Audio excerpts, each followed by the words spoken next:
Ski jumping, perhaps winter's most exciting spectator sport. And ask any ski jumper where Brattleboro, Vermont is. They'll know.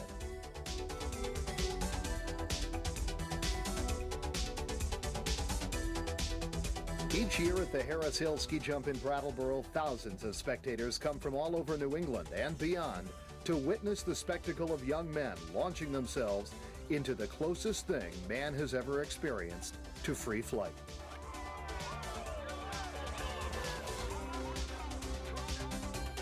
Hello, I'm Peter Graves of the United States Ski Association, and I'd like to tell you a little bit about a ski jump that I think is very special. Not only because of its long and rich history, but also because of what has been accomplished in recent years and what it promises for the future.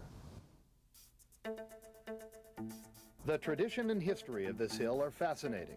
It was built way back in 1921 by Fred Harris, a local sportsman and avid ski jumper.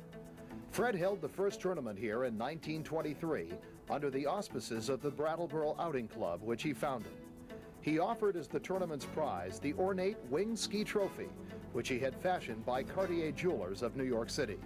That prize and its successors have long been among ski jumping's most sought-after treasures, drawing to Brattleboro some of the most famous ski jumping names ever, including such names as Art Devlin, Torger and Art Tokel, and more recently, Vermont's own Mike Holland, the first man in the world to fly over 600 feet in ski jumping.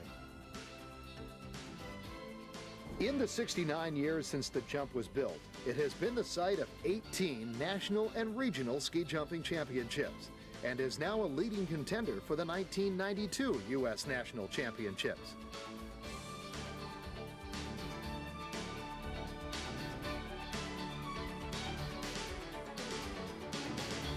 That possibility is due to the hill modernization done recently, but more due to the installation in 1985 of snowmaking pipe on the hill and the commitment by our friends at nearby Mount Snow to make and groom the snow needed to guarantee competition. They've done a good job with reconstructing the hill because you used to fly a little too low in the air. They've shaved some dirt off the knoll and now it feels fantastic. Sounds like progress has finally come to this old hill, doesn't it? And indeed it has, in more ways than one. Over the past 5 years, something even more special has happened to make this a world-class event that all of New England can take pride in.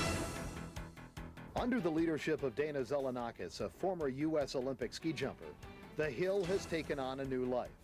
And it's more than just a snowmaking system and a new hill contour.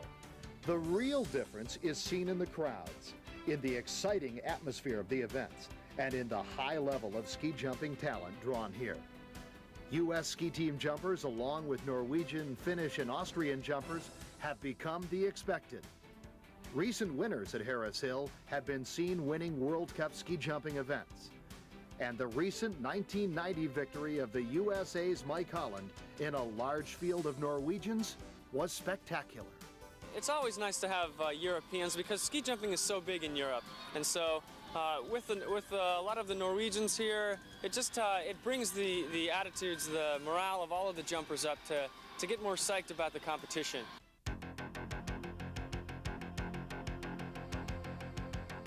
But the real focus of the Ski Jump Committee is on the future. Dana and former U.S. ski team jumping coach Rex Bell are intent upon providing the U.S. team with its next generation of jumpers. And I might add, he's well on the way to accomplishing that. The past 2 winters, 5 out of the 15 junior jumpers to the U.S. junior national team came from our program here in Brattleboro. And we see a star in the making in Brattleboro's young Drew Richards, who was recently recognized as an up-and-coming young star in Sports Illustrated and is considered by many to be the best young jumper in the country today. A solid and growing core of corporate sponsorships is helping to guarantee the program's growth and security. Not only have our sponsors seen their exposure grow in leaps and bounds, but they too have had the pleasure of seeing a new crop of young American ski jumpers come onto the scene. When I look at what has been accomplished here, I get excited.